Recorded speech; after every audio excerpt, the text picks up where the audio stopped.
The European Union says President Vladimir Putin's announcement of a partial mobilization is proof that Russia is not interested in peace more than 6 months into the war in Ukraine. EU leaders have also shammed plans to host referendums in several Russian-occupied areas of Ukraine. SABC News correspondent Rosie Birchard brings us up to date with events in Brussels.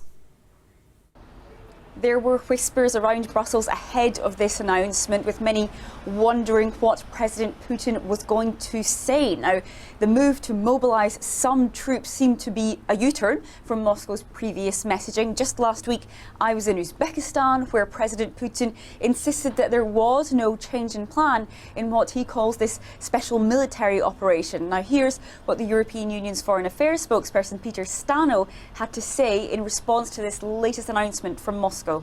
This is a clear signal also to the entire international community, especially during this crucial week in the General Assembly of the United Nations in New York.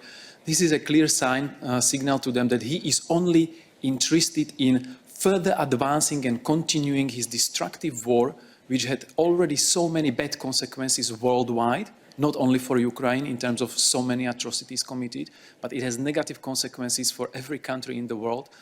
Because it's fueling the food crisis, the energy crisis. Romania's president says Moscow's escalating its war with this announcement. The Czech Prime Minister, meanwhile, says it shows Russia is the sole aggressor here.